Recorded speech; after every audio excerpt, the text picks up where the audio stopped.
Jesus. I believe in him. And there's a lot of people that don't, and he gives you the right to do that. But I just want you to know that faith does have purpose and value, and it can be used intellectually.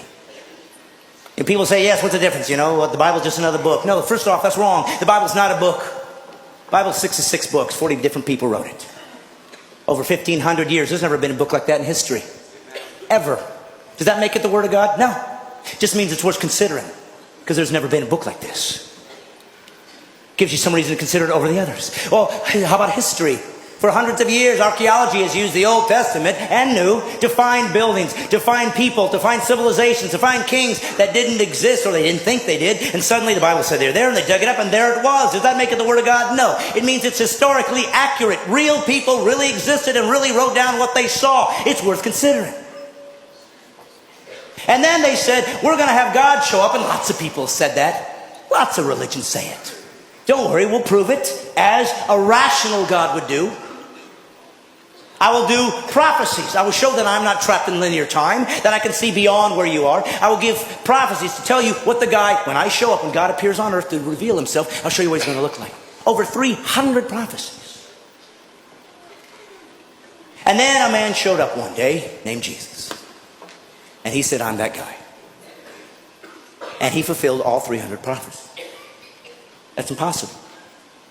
People could say, well, yes, they just wrote it afterwards and filled it all in. But we know that the first Greek translation of the Old Testament was done 250 years before Jesus was born. So how could they possibly know that he'd be born in Bethlehem? How could they possibly know he was going to be crucified when crucifixions didn't even exist as a capital punishment yet? How could they know that he'd be betrayed for 30 pieces of silver 250 years before there was a Jesus? Does it make it the Word of God? No, but it's starting to get close. And then Jesus said he would fulfill these things and did miraculous things to prove I'm not just a guy talking like everybody else. Look what I've done.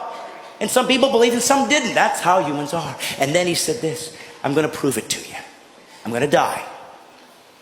And I'm going to come back to life. Nobody's ever done that. And he died. And all those who were with him, 3 years, ran in fear, as would all of us.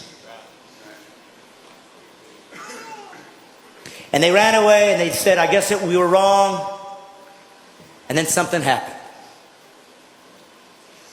Something happened that made all of these guys come back and be willing to be martyred for this belief system, except for one. Of course, John was sent off, but everybody died a martyr's death. What was it for? Because they thought they were going to get rich? There was no riches here. There was no riches. The Roman government hated them. They wanted them destroyed. They'd use them as people that could be eaten alive by animals for sport and entertainment. You were kicked out of your culture. The Jews weren't going to take you in. So there was no value there. There was nothing good here. There was nothing here to gain. And they all still died for what? Because they found a new religion? No, for one reason. They said this. I saw him die. And I saw him come back.